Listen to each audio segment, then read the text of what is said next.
Earlier on in the course, you wrote algorithms to convert a decimal number to binary, and you thought of the algorithms for any base. In a programming language, you can use shortcuts to finding the remainders of integer division. Look out for the mod operator coming from modulus, as we use it in modular arithmetic. For example, 56 mod 16 gives you the remainder of the integer division, which is 8. So you can implement modular arithmetic in a programming language using this operator.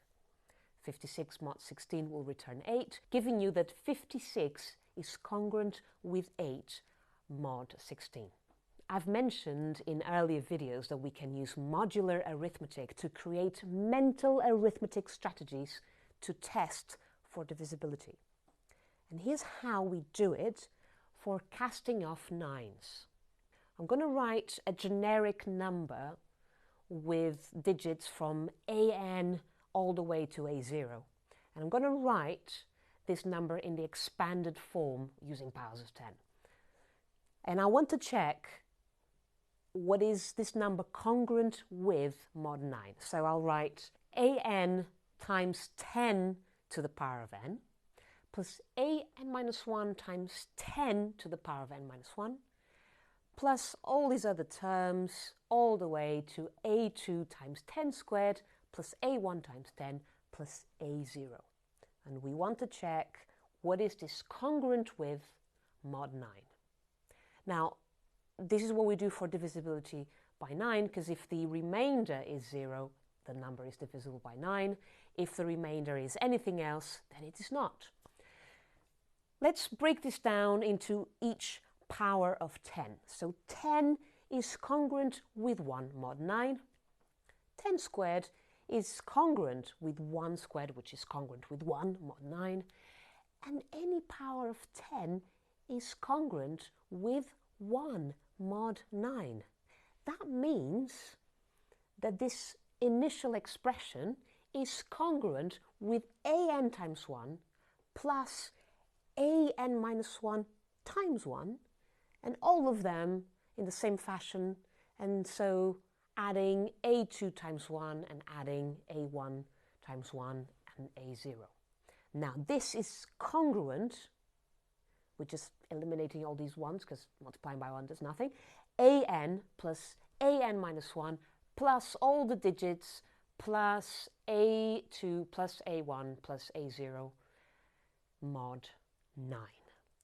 Now let's just think about that. That means that the remainder of division by 9 only depends on the remainder of division by 9 of the sum of the digits. That's what we do with casting off nines. We add the digits. And then we keep going, adding up the digits until the result is a one-digit number. If you get 9, then the rem is 0. You can check for yourself how it works for mod 3. It's quite similar. Now for mod 5, so for checking divisibility by 5, what you get is that the remainder only depends on the units digit. If it's 0 or 5, then it is divisible by 5. For divisibility by 4, mod 4, you get that the remainder only depends on the tens and the units of the number, A1 and A0. For mod 11, this is a nice one, the one I mentioned in another video. Divisibility by 11, let's check each power of 10. So 1 is congruent with 1 mod 11, 10 is congruent with negative 1 mod 11.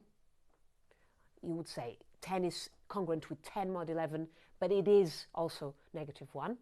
Now 10 squared, let's use the minus 1. 10 squared is congruent with minus 1 squared, which is congruent with 1 mod 11.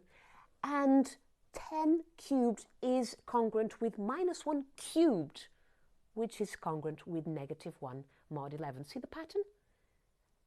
If the power is an odd power of 10, we have congruence with minus 1. And if it's an even power of 10, we have congruence with 1 mod 11.